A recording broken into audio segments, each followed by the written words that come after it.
Hi there. I'm really glad you're here. Maybe you're listening while sorting laundry, cleaning up from lunch, or just looking for something to help the day feel a little less heavy. If you've ever looked around and thought, it's not that messy, so why do I still feel off? I completely understand. Sometimes it's not the stuff itself, it's the constant managing of everything and the quiet pressure to keep up all the time. I used to think I just needed to try harder, organize more, buy better storage, stay on top of every little thing. But over time, I've learned that it's not about doing more. It's about doing less more consistently with a few habits that keep the house from sliding into chaos again.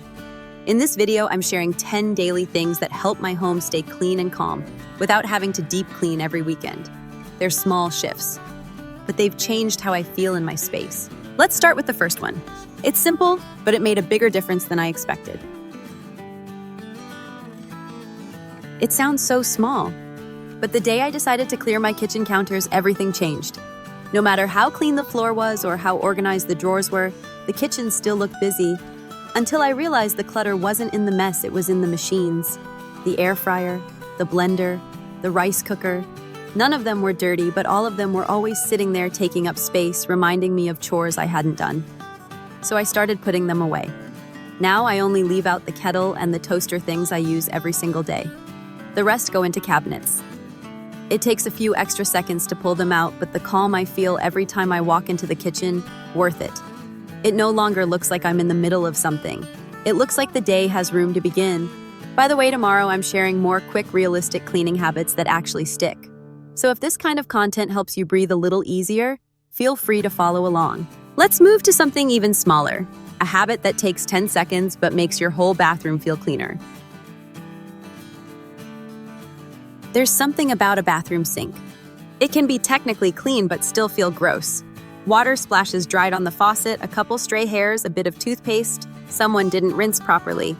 It's not dirty, but it feels off. So I started keeping a small microfiber cloth in the drawer under the sink. Nothing fancy, just a square I fold and reuse through the week. Now, right after I wash my face or brush my teeth, I do a quick wipe around the edges over the faucet, done in 10 seconds. One day, I timed myself 8 seconds. That's it. But it made the whole space feel like I actually took care of it, not just used it. My sister tried this too. She tucked a pack of paper towels behind the hand soap and does the same quick swipe every morning. Her guests always say her bathroom feels fresh, even when she hasn't deep cleaned in days. It's one of those things that doesn't take time, just intention. Let's head back to the kitchen now, because the next habit has everything to do with what you do right when the day starts. There was a time I'd open the dishwasher at 6 p.m., realize it was still full of clean dishes, and then just quietly shut it again. Because I didn't have the energy to deal with it, and because now there were dirty plates piling up in the sink waiting their turn. So I changed one small thing. I started emptying it first thing in the morning. Right after I make my coffee, I press start on my day by clearing that one machine. It takes maybe 5 minutes. But here's what it gives back: the freedom to load dirty dishes throughout the day, no stack of bowls teetering in the sink, no guilt, no end-of-day mess waiting for me. My friend Emma says she does hers while waiting for the kettle to boil. It's not a chore anymore, it's just part of the morning rhythm. And if you've ever thought, I'll do it later, only to find yourself washing dishes by hand just to make space, this might be your fix. Next, we'll talk about a habit I resisted for years, but once I gave in, it saved me every single night. For years, I used to cook like this, make the meal, enjoy it, and then stare at the mountain of mess I didn't have the energy to deal with. Some nights, I'd leave it until the next morning.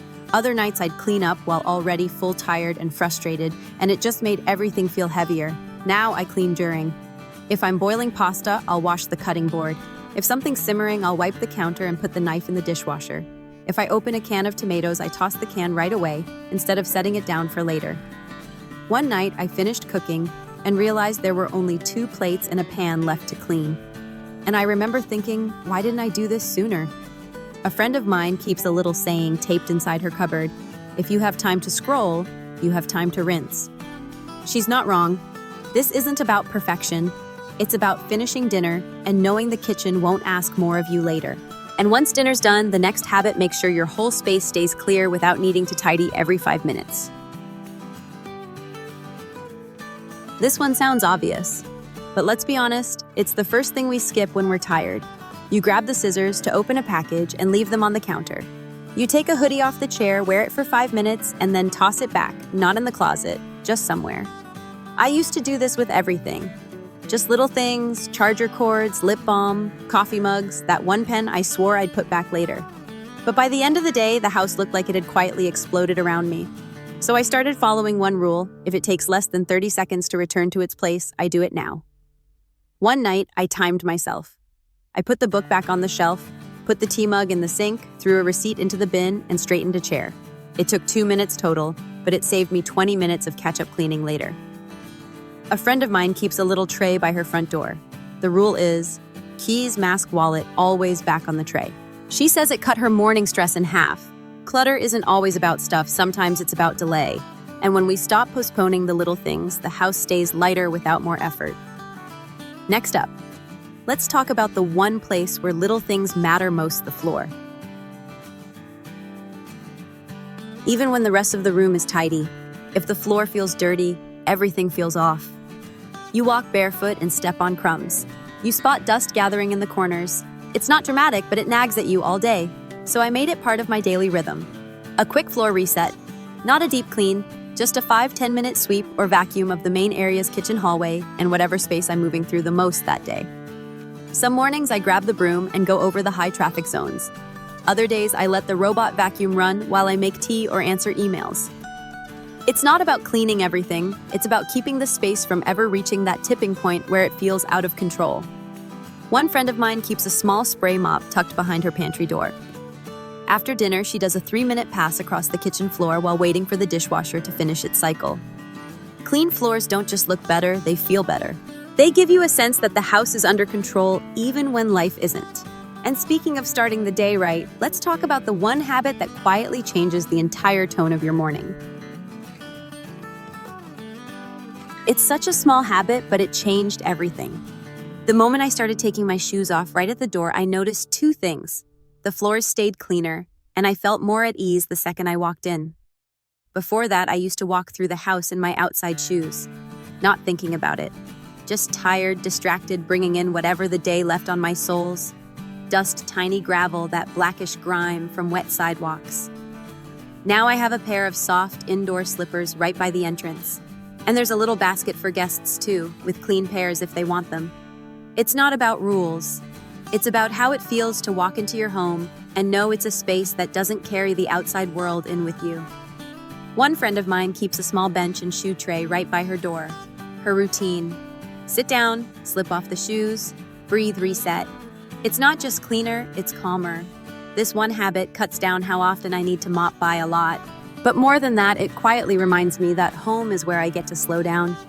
And the next habit is just as simple, but happens even before you leave your bedroom. It takes less than a minute, but it changes how the whole day feels. When I started making my bed right after I got up, I didn't expect it to matter. But walking back into the room later and seeing it neat, it gave me a tiny sense of control, like I had already done something for the day, like I wasn't behind. And to make it easier, I simplified it. I stopped using decorative pillows I had to take off and put back on. Now I just fluff the main ones, pull the blanket smooth, and I'm done in 40 seconds. A friend told me she keeps her top blanket folded halfway down the bed so it's easy to tug into place.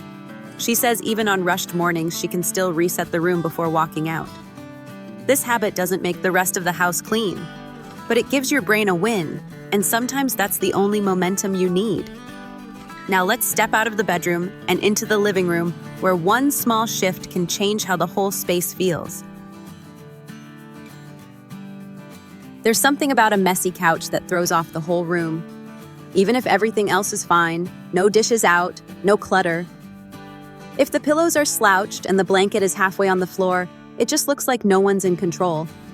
So now before I walk out of the living room, I give the couch a 10-second reset. I plump the pillows, straighten them up, fold the blanket, and lay it across the backrest, nothing fancy. Just enough to make the room look finished. One weekend, I realized I was doing this automatically after vacuuming the rug. It became a small chain reaction vacuum. Fold blanket, straighten pillows, done. The whole space looked cleaner, even if I hadn't touched anything else.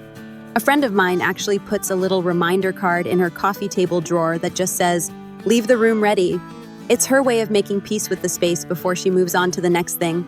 It's not about impressing anyone. It's just giving yourself the feeling that the room is holding itself together so you don't have to. Now let's end the day where it usually ends at the sink. This last habit is the one that helps tomorrow feel better before it even starts. There's nothing like waking up to a clean kitchen, no stack of dishes, no sticky sink, just space. It doesn't mean the house is spotless. It just means you get to start your day without catching up from yesterday. That's why I started making this my last habit of the night: wash the dishes. Wipe the sink, a quick swipe of the counter. It's not about scrubbing every inch, just resetting the space. To make it feel less like a chore, I pair it with something I enjoy. Sometimes I play a slow playlist. Other nights, it's a podcast or a calm YouTube video, just enough background to make the moment feel like mine. One night, I timed myself. From last plate to wipe sink, 12 minutes. That 12 minutes gave me a better morning and honestly, a better mood. A friend of mine says she starts the dishwasher and turns off the kitchen lights like a signal that the day is officially done. It's a boundary, a soft close, and it works. Because tomorrow always feels more manageable when you don't wake up to yesterday's mess. Now that we've gone through all 10 habits, let's take a moment to wrap everything up. So that's it. 10 small things I do each day to keep my home feeling steady, not spotless, not perfect, just steady. None of these habits are fancy. Most take less than 5 minutes. But when you do them often enough, something shifts. You stop feeling like the house is constantly slipping through your fingers. You stop dreading the mess. You start to trust that you've got your own back, even in the smallest ways. You don't have to do all 10, just try one. Try the one that feels lightest today and see what it gives you back. If this kind of calm, real-life rhythm is helpful for you, I'd love for you to stick around. Tomorrow, I'm sharing a few more habits that help not just your home, but your head feel a little more in order. Take a breath. You're doing better than you think, and I'll see you in the next video.